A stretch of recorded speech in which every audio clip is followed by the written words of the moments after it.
right, let's pray first. Would you guys grab the door, please?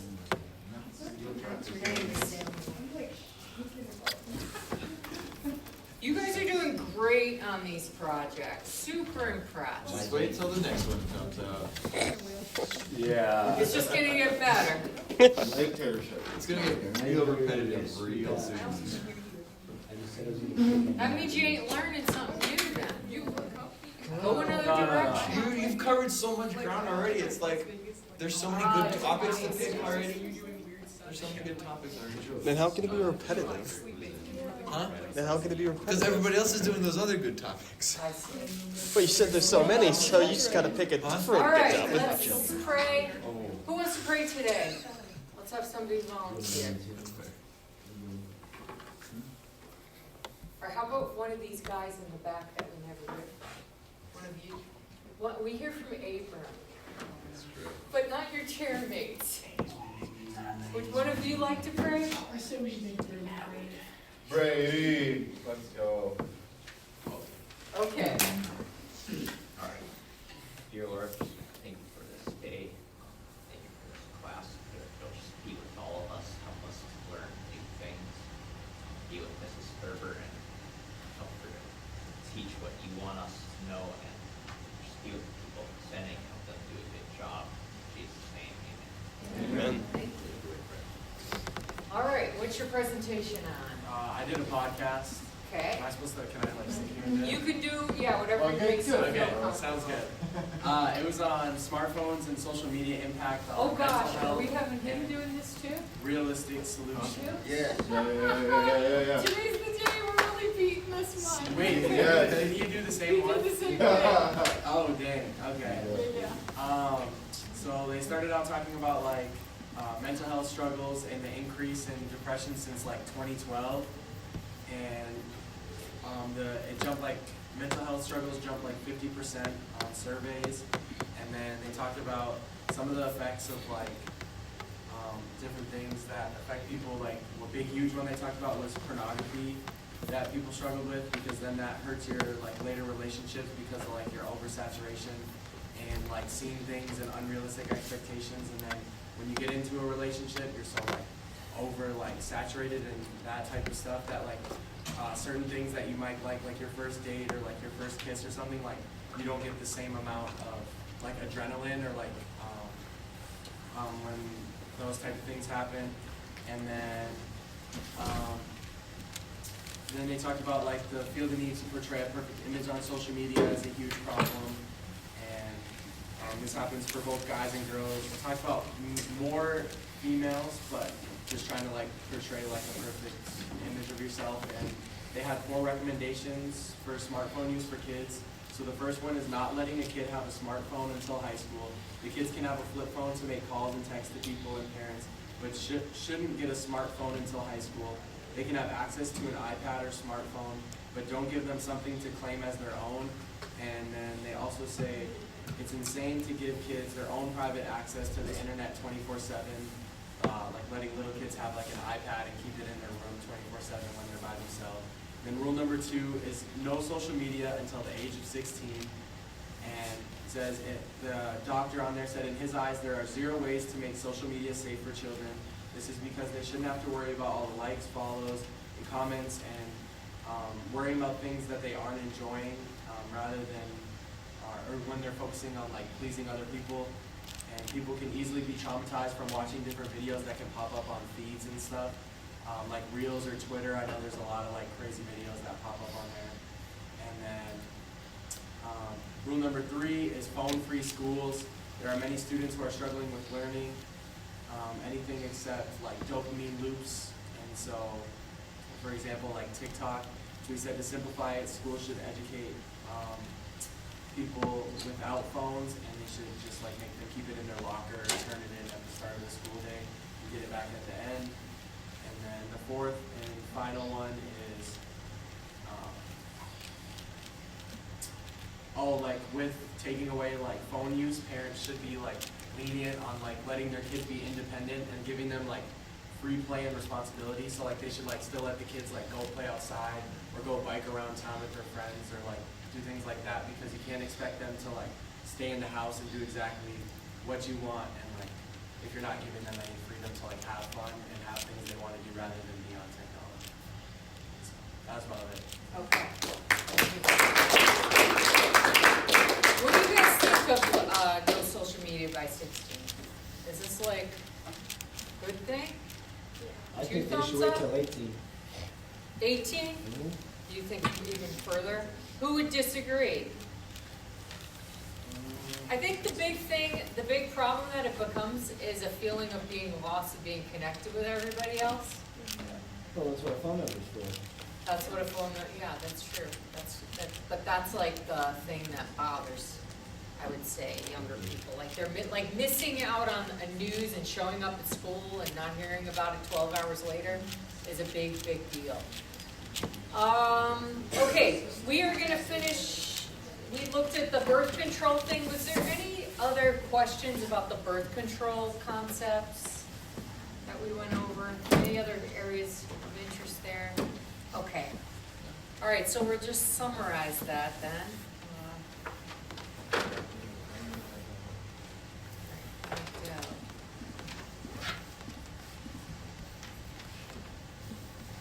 All right, so just in summary,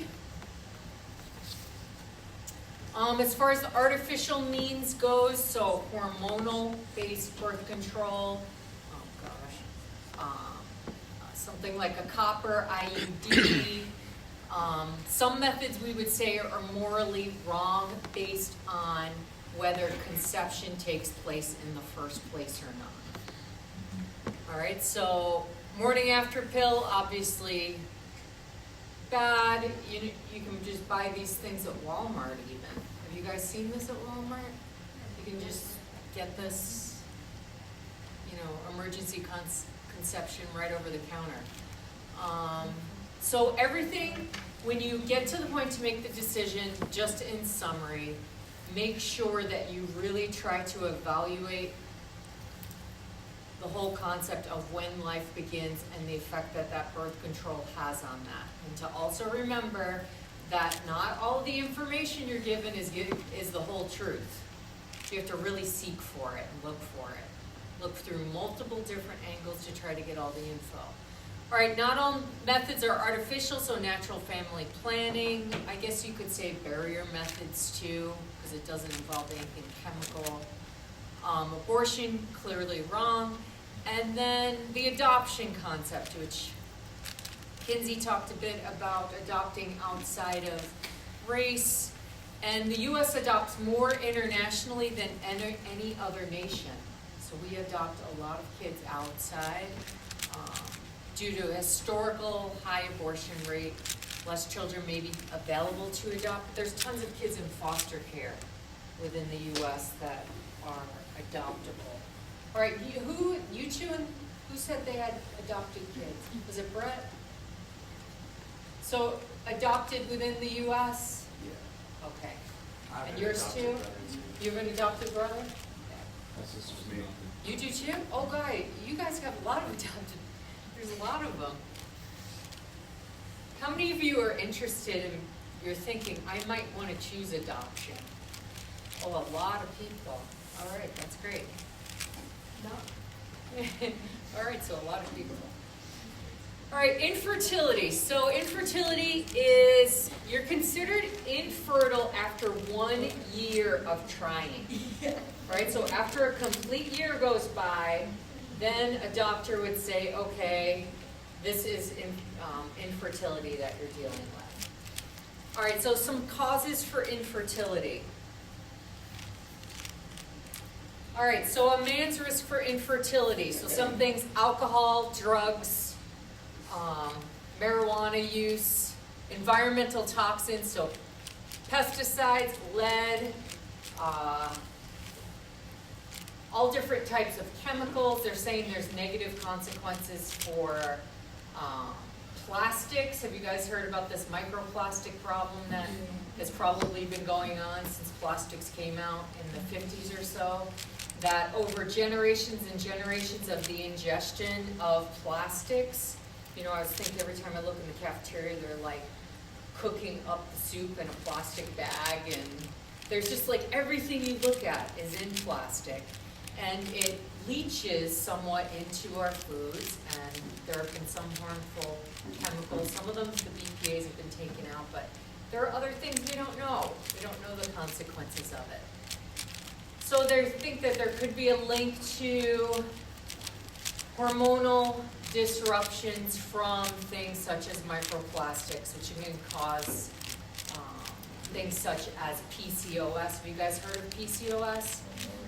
Polycystic ovarian syndrome, which at least 10% of women have. There's probably even several in this room and many that will get it, because it's coming more and more common, and probably from generation to generation, just maybe more exposure to toxins is possibly the cause of it. So someone with PCOS has an inability to have a normal cycle, right? It's not only like a disorder of the reproductive system, it's an entire hormonal disruption of the whole body. All right, so back to the guys though. Smoking, other health problems, being overweight, medicines, radiation therapy and chemotherapy for cancer. So people that have cancer can have difficulty. And then age. All right, so men can have kids way longer than a woman can, but age is an issue. And higher male age is associated with higher levels of autism, which seems to be there's a direct correlation there. I'm not saying that autism is only caused by age, but it seems to be one of the list of multi-factors related to it. All right, the women's ability to have a baby, health problems that cause hormonal changes, so PCOS, also endometriosis. What other ones can you think of? Even diabetes. Sexually transmitted diseases obviously can cause damage to the pelvic organs. Age, so we talked about how fertility declines after 30 years old. Stress, poor diet, athletic training. So as far as athletic training goes, have you ever heard of, gosh, it's called, I think it's called Rett syndrome,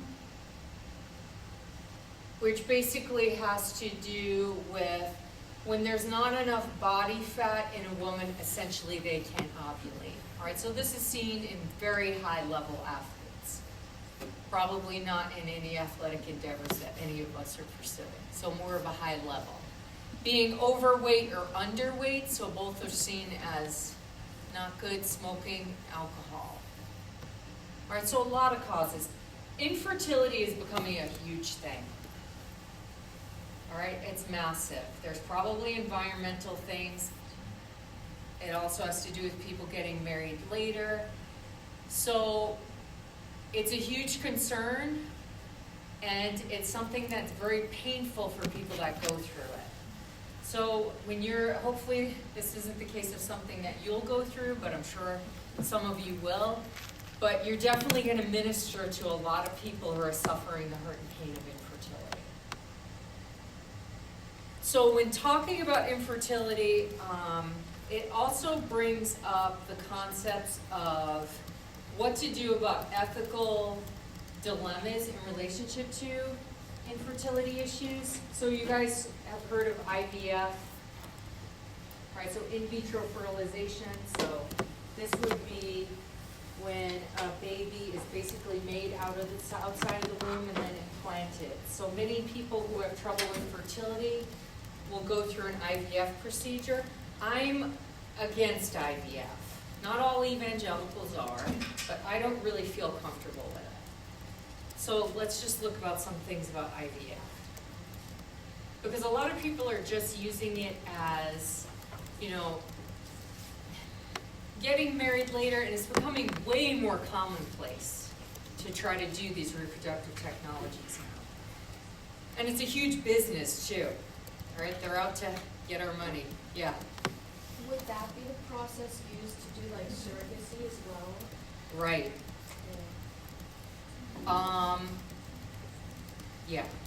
Or it could just be through artificial insemination if it's just like the woman is donating her own eggs, but usually surrogacy would be IVF. Okay, I don't feel comfortable with surrogacy either. I'm a bit of a stickler about it too, yeah. All right, we'll talk about that in a second, but let's go through this one. All right, it's fundamental to decide when human life begins in order to form consistent opinions on ethical issues such as abortion, cloning, IVF, prenatal diagnosis. So prenatal diagnosis would be things such as doing genetic testing on a child in the womb to see if there's any chromosomal abnormalities or diseases being inherited. And sometimes people make decisions to terminate pregnancies, abort a pregnancy after going through a prenatal diagnosis of like Down syndrome or something. Okay, I don't have any problem with having a prenatal diagnosis and doing any of that testing because I feel like information is just, the more info you have, the better a decision you can make as a parent. So I don't really see any ethical concerns with that unless it's being used to terminate a life. All right, pre-implantation genetic diagnosis. So that would be a baby being formed in a petri dish. They do genetic testing on it and decide that it's not something they want to implant. All right, so a life's been formed and then is likely abandoned from that. In all these, it's the status of the human embryo that's really at stake. So if life begins at conception, then the embryo deserves all the rights of personhood. So can an embryo have these rights without usurping the mother's or the father's rights? So basically, I would say the biggest problem with reproductive technology is I'm all for having compassion for the person with infertility. All right, we should have great compassion on someone suffering that. It's a huge, huge wound in their life. But it doesn't mean that we have to introduce sacrificing a child's life in order for someone to have a baby to make them feel better. I just don't feel comfortable with that. Okay, so some people would say, well, a lot of Christians would say, you just do IVF one at a time. Okay, definitely a morally better decision. So generally when IVF's done, multiple embryos are created, then they're tested, then they're selected, then they're put inside to see if they can survive. You know how there's many people that have many pregnancies? You know, you're pregnant and there's 8 babies in there. The 8 babies are coming from IVF. That's not a natural thing. So some Christians would say, well, you just do one. But I guess my personal conviction, which it doesn't have to be what your opinion is, so I'm not being prescriptive about this, but my personal opinion is I still feel like it's messing with life in general because you have to artificially you have to pump the woman with hormones to artificially create an environment to support that pregnancy in the first place. And many of those pregnancies that are attempted are failed. I don't know if it's as high as, I'm not sure really. Does somebody want to look that up? How many IVFs fail? Maybe it's even 90%. I don't know. So I just feel like the high failure rate makes it a morally questionable thing, even if it's just one. Multiple, without a doubt, not a good idea. And a lot of times, do you know that there's like millions and millions of these fetuses just frozen? Like just sitting there, like being used. And sometimes there's people your age that have siblings that are frozen that are being born. Have you heard of cases like this where they're actually had the same date of conception and they're 20 years older? So it's different. One thing that I think you could do or make a moral argument for is adopting these embryos. Have you ever heard of this concept? Okay, so it is a thing where embryos that have been created and have been discarded and put up for adoption can be used for in vitro fertilization. So that's one case where I feel like, you know what? They're destined for being destroyed. Giving them a chance at life, I could see choosing that IVF, choosing IVF through an adopted embryo as a viable option. What do you guys think of that? Yeah, I just found. you got the statistic? Yeah, how often do? How IVF often fail? do they fail? This says about 10 to 25%. That Mine says they the success- survive or fail? 10 to 25 survival rate or failure rate? The failure rate ranges from 10 to 25%, is what mine says. Mine says the average success rate of IVF on the first attempt is around 20 to 35%, and it decreases with age. Dang. Okay, so it's low. So if we believe life is at conception, and we have babies being froze and left, like the merciful thing to do is probably to allow them to die in the first place. But to create them in the first place is wrong. And I think that the adoption concept is a way to probably morally redeem it. I don't know if it supports the whole system. You know, you could look at it that way. It's not cheap. I think that we looked this up once, and still a very expensive process to do. To do IVF, but to also adopt an embryo and do IVF too. Yeah. My mom's friend did something like this, and I've heard that it's extremely painful for the woman to for the man it's easy to get the sperm, but like the woman. Right. You have to go through a difficult process. Frequently, the hormone injections make you nuts. Like there's a lot of emotional upheaval, not feeling normal, because they have to try to produce eggs, and a lot of them get produced at once. And so it's not really a normal process. In cases, I think that to say that, I'm not saying that you don't use anything like, let's say you have PCOS. There are still medications out there that can help produce ovulation. Like I think that there's things that are morally acceptable to do. But I just don't feel comfortable with IVF personally. As far as surrogacy goes, it's the same sort of concept. IVF is involved. You think, well, this is, showing compassion to the couple, but what about that child? All right? When a child's in the womb, the only parent that child knows is the voice of its mother, maybe its father, right? I remember when Theo was born specifically, he had the cord wrapped around his neck and nearly died in delivery. And so as he came out, they cut the cord, blood flying all over the room, and they immediately had to take him from me, and I wasn't able to hold him. All right, because he was all blue, and he's always been a bit on the wilder side. He's always been cold. So the cord thing had something to do with personality, probably, to flip him around too much. So, but one thing I remember is when they had him in the nursery inside of an incubator, they said talk to him, and at that point I was so terrified that he would be have cerebral palsy or something. I was really scared. I was like, how could I risk having another kid? And this is terrifying. We don't know if he's okay. And I just called out his name, and I remember very clearly he turns his face towards me and he knows my voice. All right, so a child in the womb knows its mother.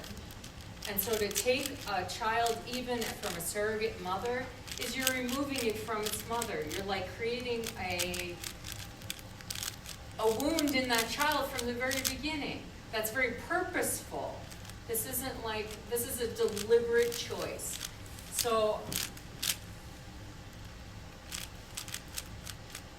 it's easy for me, I didn't struggle with infertility, so I can say, oh, it's easy for me to maybe say these things, and maybe I'm not compassionate towards people with fertility, but I think that the children are voiceless, and all right, children's lives matter more than the feelings of an adult who's struggling with infertility. That's basically what I'd say.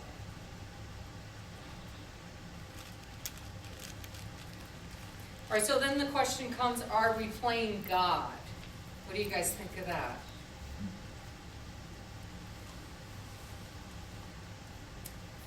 No, I don't think so. Okay, so I what, think that's a bit far-fetched. I mean, regardless of, like, I don't know who invented this or thought of this, but the Lord gave the doctor the wisdom to figure out how to do this, no matter what his intention was. okay, You know, it results in life, you could say. yeah, I mean, All right, so a lot of people make that argument, that it's a life. Shouldn't we be rejoicing in that? All right, yeah, I just think that's far-fetched. okay. What do other people think? All right, it says something about that. What does it go on after that? Are we playing God? Should medical technology be used to assist couples to become pregnant in the first place? Yeah. I mean, I kind of think it's a great tool. It's almost like being like, oh, this isn't here, so let's like kind of boost the environment. But at the same time, it can also be like used for other things that probably aren't as great. And go further into the Like cloning sort Yeah, of things, like or cloning. like genetically making the smartest offspring? I mean, it could Something be like that, that. but The more best like athletes. cloning, like and Okay. just using that for like whatever else purpose. Right, okay. Rather than raising a family. All right, Zach, what do you think? On the playing God part, I'd say no, because we're simply just procreating. We didn't create the egg in the first place. It was generated by body, Okay, which God creates life out of nothing, while we have to procreate out of something. Mhm. And we're simply just using what we have to procreate it in a different means. okay. God is still involved in the creation of that child. Right, There's still being the spirit implanted into it. So Right. no, we're doing like our step, we're just enhancing it. Which you can make an argument, is it okay to enhance it? But the argument of, are we playing God? I'd say no. okay. All right, so it's an issue to think about, because chances are that several of you might have this problem, or you might know people that struggle with infertility. So whatever the technology is when you get to this stage, because technology is going to change, it might not be what it is today. So you have to reevaluate it and see what you think about the ethics of it when the time comes. Jeanette, did you have a thought?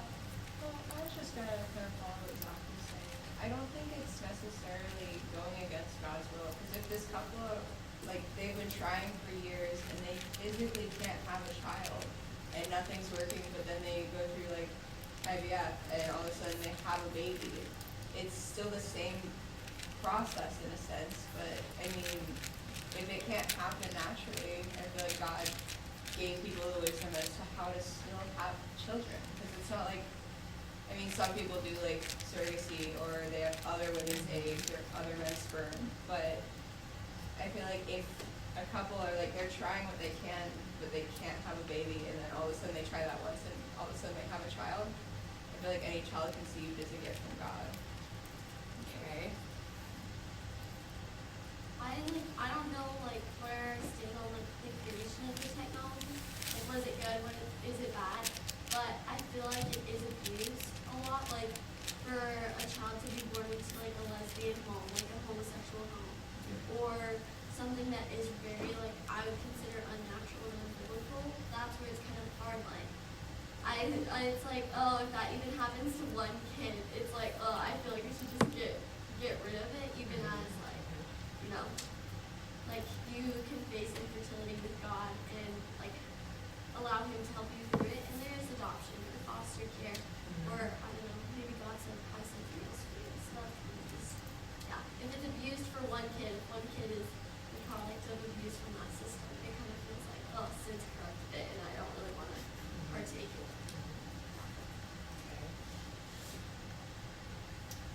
right, any other thoughts? I agree with that. But then, I mean, if we think like that, we also have to back up to like birth control and stuff like that. And we have to think like, all right, a lot of people are using this in the wrong way too. Like just to be immoral. And so Okay. that kind of, I don't know, that also, we have to think about that too. Can't be too extreme on either side. Can't. It's impossible. They can be like, oh, that says the Lord, but no, the Lord is simple. All right. Let's see.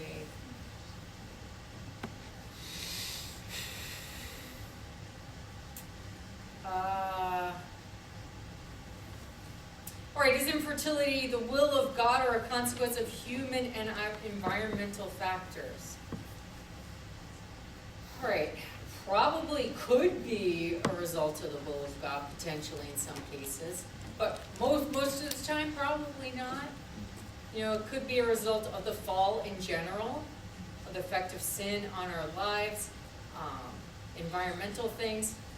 All right, we already talked about the playing God. All right, so what principles or guidelines would you include in describing Christian perspective on family planning? What other things, what other guidelines or principles do we need to think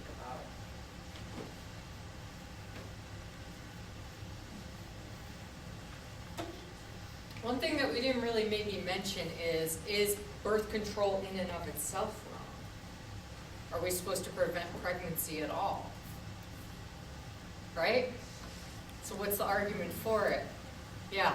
Remember that one brother who was supposed to give a wife a child because his brother died and pulled out and got smited? I don't know, that's like just an idea against birth control, I guess. It's a common debate I hear about it. I have it pulled up right now. Read it. I know. I can, it's in the Bible. It is literally in the Bible. But he would not belong to him, so whenever he would sleep with his brother's wife, he would spill his seed on the ground, so he would not produce offspring for his brother. What he did was wicked in the sight of the Lord, so he put an end to death. All right, well, the purpose there is basically He didn't the want woman's husband dies, and then under the law of the Old Testament, he is supposed to care for her and then allow her to have children, and then those children would inherit things along with his. And so he doesn't like that concept and decides that he doesn't want her to bear children. But it's against the OT law about that. But his motivation was about, I'm going to take care of my kids and maybe not hers. Yeah. Yeah, what do you think? I think that's kind of, like, I don't think it's against, like, birth control is against, like, the will of God or whatever, because, that leaves it at a point because you're married, and to not have that and not use the tools, you just abstain, but you're married, so it's kind of like leaving it, oh, if God wants it to happen, it'll happen, but we're not quite ready for kids, you know, and like, I think that you, as a couple, taking a stance and being like, this is how we can better prepare ourselves and give our kids a better future, because we may not be entirely ready quite yet, and so we're just like, not yet. All right, so maybe like just using wisdom Yeah. to make sure you create the best situation. You could say that God created us in his image, therefore we want to wisely plan as he would plan. It would kind of be mirroring God's image in some ways. All right, what do you think, Nancy? Like, some parents really struggle to take care of a lot of kids. Yes. So, would that mean, like, I've had neighbors who just didn't use birth control, but Yeah. they kept having a ton of kids, even though they couldn't take It care can of be them. hard. So, would that mean they just don't do the thing with each other, or, like, you know, it's kind of like, if there wasn't birth control, Yeah, yeah, big families can be hard to manage. All right, Dennis, you wanna give us your presentation now? I think that we're done with this concept. Yes.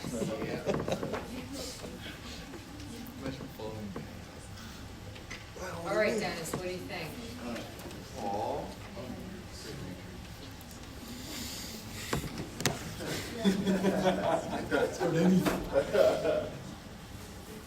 I'm hot looking at you now, it's getting hot in here. Bro. All right, we're beating the stick on this one. If anything you guys are gonna learn is the stuff we got out of this podcast. Right? Alright. What was this podcast?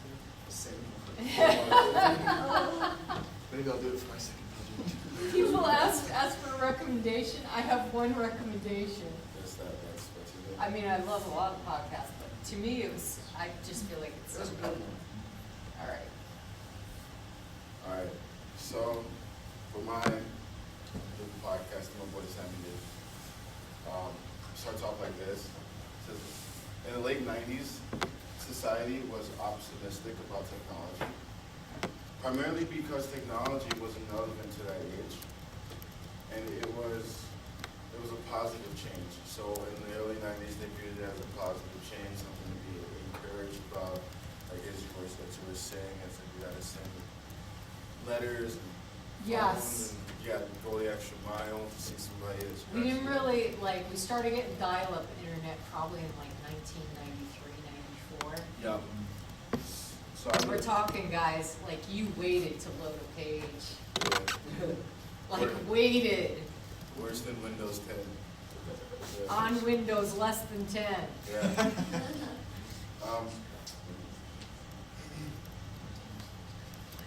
So in the early 90s to 2000s, society, from the early 2000s to 90s, society and technology, they use technology as a resource with each other. However, as they continue to develop, I'm just going to go up in a second. So basically in the 90s, technology was new and they were like, oh, look at this is healthy, this is good. Yay, no more phones, we get no more letters, we can just text people and call people. Extremely optimistic. And then as the 90s came around, the early 2000s came around, they were compulsive with their technology use, and they didn't consider how much they were using technology and the impact it would have on their kids. Now comes 2000 babies, and everybody's heavily induced on phones, and now we have like pornography and the sex industry starting to take off because now they have a platform for sex, and they can stream it and post it and make money, which gives us porn that we watch. And so indirectly, it affects the kids because of what they're watching porn. And when you engage in porn, you're stimulating your front part of your brain, which creates the dopamine, and like when you engage in porn, there's like a high euphoric feeling dopamine, but there's also the low, which as Christians we call it the Holy Spirit or conviction. But in the secular world, that's just like you're coming down off a dopamine high, you know. And so in a relationship, whenever you have sex in a relationship, you guys know you do your thing and you guys cuddle or whatever you do after that. That dopamine is actually supposed to be like a correspondence of affection. So like after you guys get off of each other, you come down, you cuddle, then the euphoria is supposed to come, and that's how you stimulate your love with each other. Yeah, for real. If you think about it, like He's got this down. like I thoroughly researched this. Like sex, like for real. Like when you think about it, like my project is heavy on sex. So, but just think I about gotta turn that. the heat off. But for real, like, and when, like, even before you first start having sex, the natural attraction that you have to the opposite sex is because of the dopamine and euphoric feeling that you get. It's like as a man naturally attracted to women, it's because that's just how we're wired as Christians. And pornography, when you're first exposed to pornography, what you do is you already see a girl's bosoms, you see her whole garage package and everything. So it desensitizes you to what a woman looks like naturally. The trunk. Right, you see all the junk in the trunk. You know what I'm saying? Like, hey. Keep going. You have a right. Like, no, think about It's it. interesting how Just everybody comes immature, in man. and we have This the is same natural. Where do you podcast come with from? all different emphases. Right. But just think about it though. Like what did Dylan say? Like, we're meant to walk around naked with no condemnation. No, like literally, like in the beginning we were naked, and there was no shame because in our spiritual bodies we didn't feel a condemnation because there's nothing wrong with that. And then when we fell from sin, we covered ourselves with sackcloth, with sackcloths and leaves and things, and we dressed ourselves because we fell from the God. And that's what's damaging when you think about pornography, because you get to see women naked, you get to see men naked, and you get to see how things work.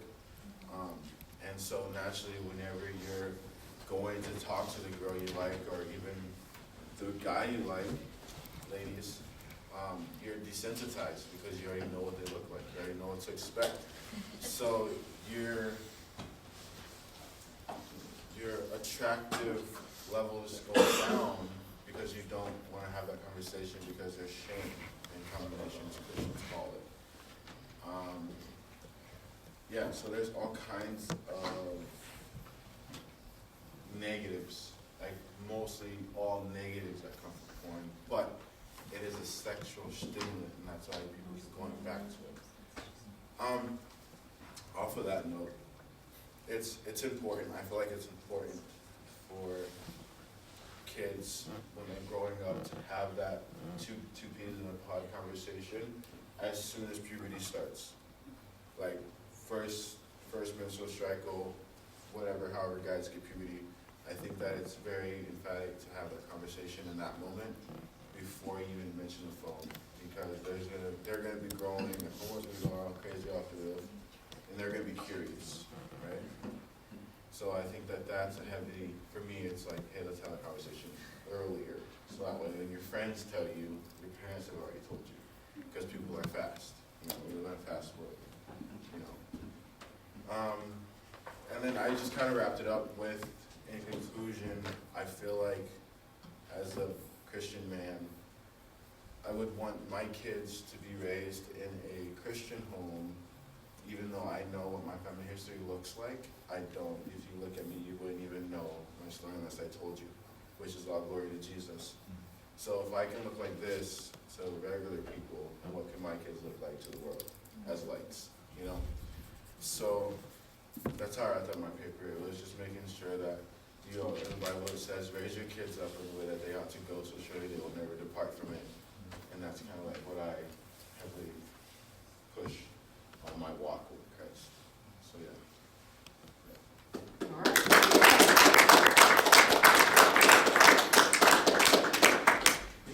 Sex. Yeah. I actually have kind of a question with that. Yeah. Lately, I have seen like some kids already know about sex before they even hit puberty. Yeah, that's what I'm saying. It's the world is just so fast. Like, you can't avoid it.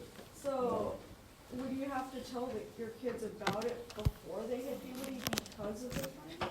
Well, with in a social setting, in a corporate setting, I wouldn't say that you should tell your kids that like from 10 or 11, because corporately that's incorrect.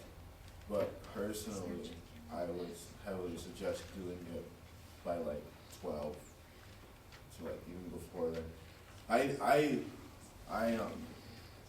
I knew about sex when I was like 11, and that was before iPhones. You know what I mean? So like, how much more is it now? You know what I mean?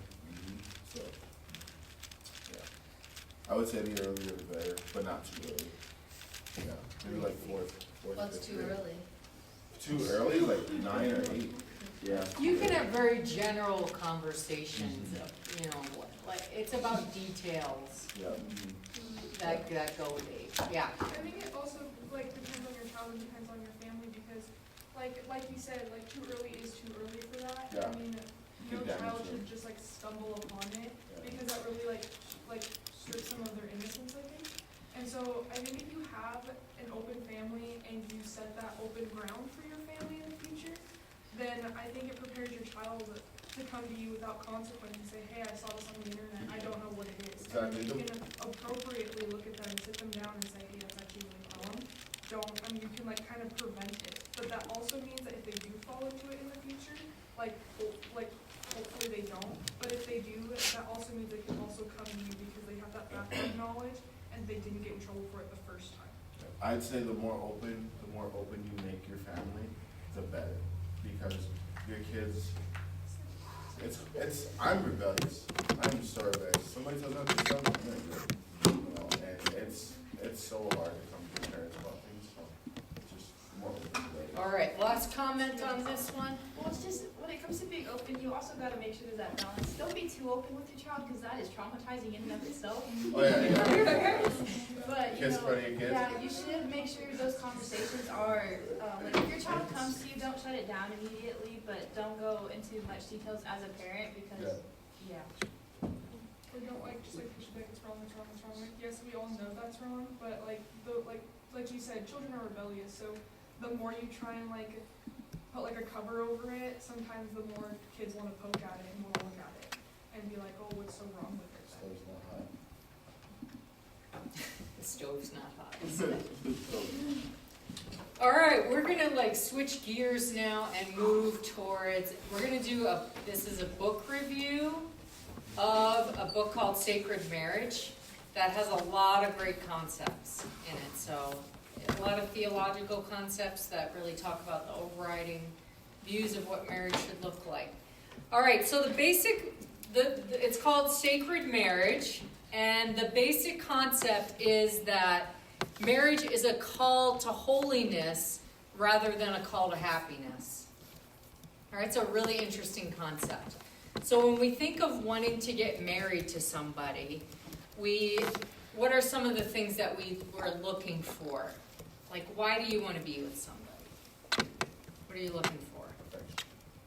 Perfection? Affection. Affection. All right, affection, okay. Someone to take care of you and your future family. Okay. Companionship. Companionship. Yeah. I think somebody who's going to be a good dad.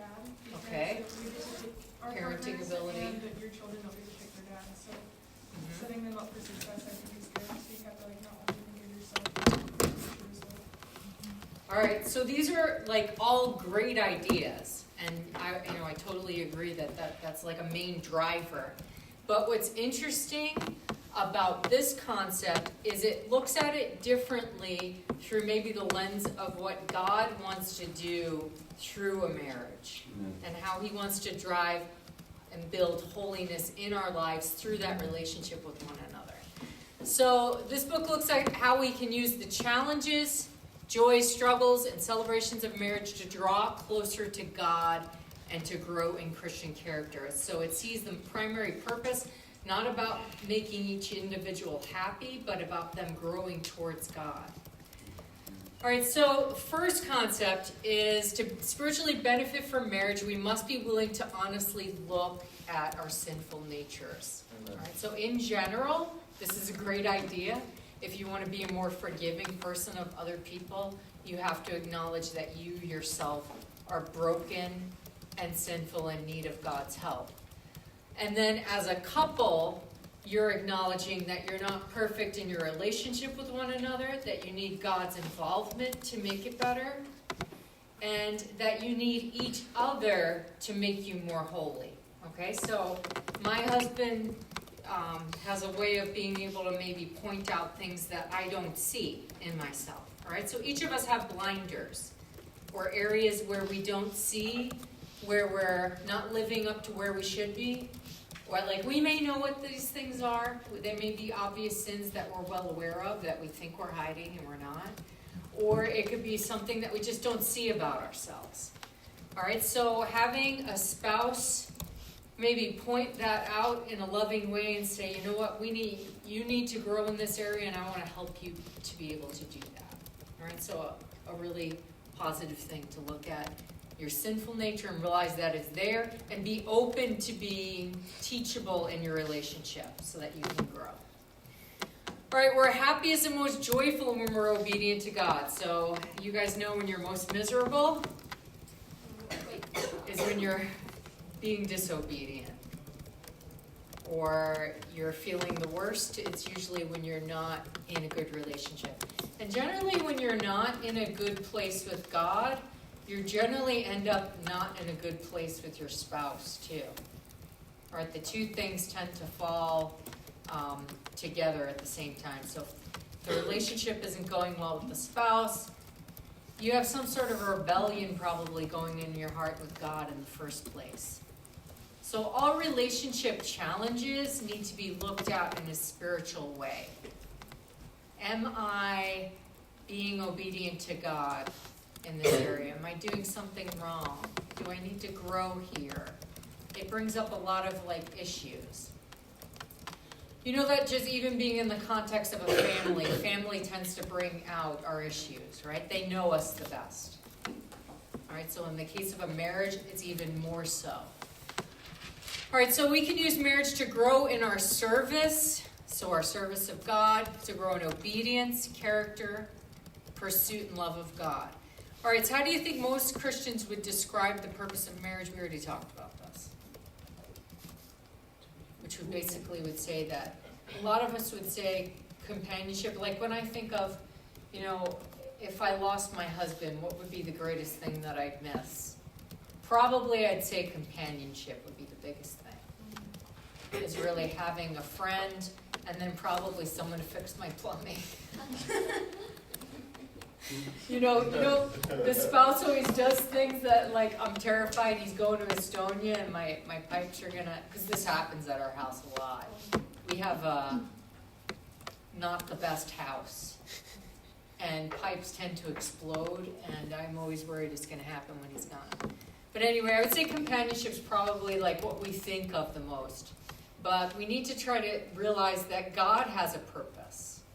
That it's not just about us feeling good and feeling happy, but He wants to use our marriage to grow us and to use two people together for His kingdom. All right, so how marriage points us to true fulfillment. So any mature, spiritually sensitive view of marriage must be built on the foundation of mature love rather than romanticism. So we talked about how love needs to include different things. And we were talking about our triangular theory, where it's physical passion, it's also emotional and spiritual connection, as well as a sense of commitment to each other and to God to stay together.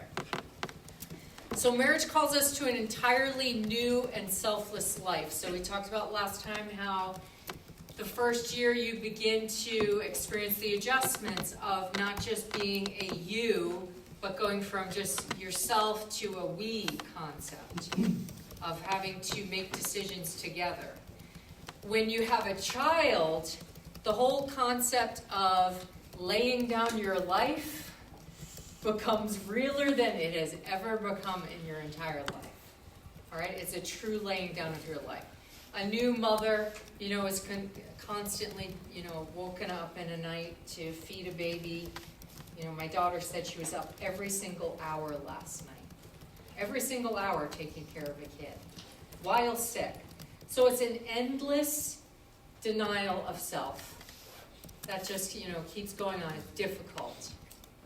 All right, so marriage itself and family life teaches you to lay down your life as Jesus laid down His life. All right, so it's a way to really grow and be more like Jesus. All right, concentrate more on changing yourself rather than your spouse. All right, so if you find yourself saying, oh, God, change him or change her, you want to pray about those things, but your prayers should probably be even more focused on what do I need to do to be a better person for them. All right, when you find yourself being critical of the other person, you have to ask, should I say this in the first place? And should I worry about what I can do to maybe, maybe someone's doing something that bothers you, and then maybe you should really focus on what you can do maybe to help that person feel better so that they're not bothered in the first place. So you take the focus off of the other person, put it on yourself. If you do that, you're going to be way more content in the relationship. All right, so be very concerned about caring for that person instead of focusing on what they can do to meet your needs, because that'll make you discontent. All right, it's not that you don't ever say it, because we talked about how we want to be real in communication, but we want to, at the same time, you don't have to say everything. You don't have to tell your spouse every single thing on your mind, too. You want to be open and honest, but everything doesn't need to come out, and it's not always beneficial to do so. All right, ultimate meaning is found in pursuing God. So marriage doesn't mean I'll be fulfilled, that I'm somehow going to arrive, get my dream spouse, and life's going to begin, and I'm going to finally be happy. All right? We know that true fulfillment comes from a relationship with God. So it doesn't come from this relationship with the spouse. All right, the two of you together, it makes your life better. It can make it really a lot, you can feel a lot better about it. But ultimately, meaning comes from pursuing God. All right, so we can't expect our spouses to meet our deepest needs and bring meaning to life. So if we think that we're going to finally arrive and we're not going to feel lonely anymore, we're not going to feel sad because we're going to have somebody that's always with us, we're going to end up disappointed, because that's not what marriage is. You're still going to feel lonely at times. You're still going to feel sad. There's going to be times that you're going to feel empty, even together. All right, so it's not ultimate fulfillment. All right, marriage, we have to remember, is temporary in that it's until death. It doesn't say in the Bible that we're going to be married in the afterlife. And we have to keep in mind that our relationship with God is eternal. So that is of utmost importance and has the utmost meaning to our lives. And that is what's meant to bring us true fulfillment. All right, so why do you think marriage brings so many character issues to the surface? All right, character issues. You ever spend as much time with anybody else? You spend a lot of time together, right? You're more real with each other, right? Yeah. In a lot of cases, you're like bringing up really intense issues like finances and like how to do like things that make you really upset and passionate, right? Like big problems can make you maybe act in a way that you wouldn't have acted before because it wasn't that serious.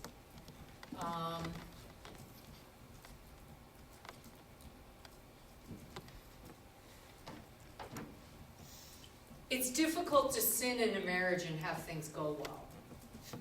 All right? So if you sin in a marriage, it's going to come out. All right? You can't hide things from your spouse. All right? And there's going to be consequences to it. So I do feel like having a spouse as an accountability partner to try to grow together is a hugely helpful thing.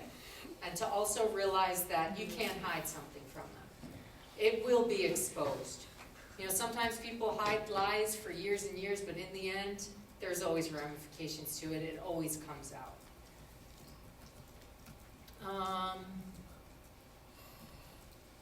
This is also an annoying concept. Right? Growing is annoying. Dealing with problems is a pain. But we have to still take the perspective that God wants us to grow. He wants us to change. He loves us so much that He doesn't want to leave us as who we are today. He wants to be us to be someone else, someone that's better. All right, so marriage is going to bring up character issues. That's going to be a lot of the argument stuff. It's going to be a choice that you're going to have to make. Am I going to grow or am I going to not grow? A lot of marriages, I think, fail because of a choice of a spouse, one or two spouses, where they choose to not spiritually mature. and the marriage ends up failing because of the decision that you make spiritually to not be somebody else, to not humble yourself. All right. Marital analogies teach us truths about God, all right? So you know in systematic, is it systematic theology 1? Is that intro to theology here? I guess. We have intro to theology. All right, so intro to theology, in systematic 1, they talk about the attributes of God. How many have done the attributes of God in systematic? All right, so attributes of God are things such as God is love, God is just, God is forgiving, there's the omniscience, omnipotence. What else? Omnipresent. Omnipresent. He's loving. What else? Savior, Redeemer. So it's all of the characteristics of who God is. All right. And so what marriage does is it has analogies or things that help us to understand more of who God is and what His character is. All right. So the first concept is love. So God deeply loves us as spouses deeply love each other. All right, so our relationship with God and how He loves us is mirrored or reflected in the marital relationship and the spouse's love between one another. All right, simple concept. Reconciliation. So marriage can proclaim God's love to the world as two people seek to live selflessly. All right, so it proclaims a message to the world. So a good marriage that shows redemptive aspects of forgiveness, of selfless living for one another, it displays something to the world. People see it. It makes a difference. All right, how you act, people watch you, and they watch your family. All right, when they see you serving each other and caring for each other, it's a testimony to God, and then that shows a reflection of what God's character is of being one that wants to reconcile. All right, God is first. So the first purpose of marriage is to actually please God. To not please self, not even please the spouse, but to make sure that God is glorified. Because that is our ultimate purpose in life, is to glorify God. 2 Corinthians 5:15 says, "And He died for all, that those who live might no longer live for themselves, but for Him who for their sake died and was raised." So the total purpose of our lives is for Him. All right, what aspects of God's character would you like your marriage to reveal to the world, and how could you accomplish this? All right, characteristics of God that can be reflected in marriage.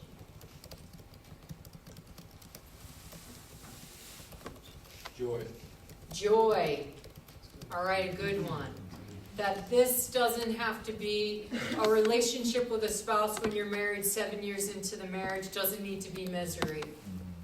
It can be filled with joy, despite circumstances too. If people see you have some difficult circumstances in your life, and they see that you still have joy, that is reflecting, coming from God and reflecting Him.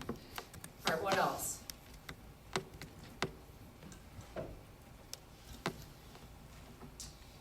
What about service? Jesus came, He came to earth, He laid down His life, He asks us to serve. All right, so our marriage could reveal service to other people, just as Jesus did, through our actions, through the work we do. Anything else? Yeah. Sacrificing. All right, I was saying about being a mother and a father. Making choices maybe to work a job that you don't want to do just because you have to, because it's the right thing to do. All right, that shows sacrifice. All right, let's stop here. I think we can stop here. We're doing good. All right.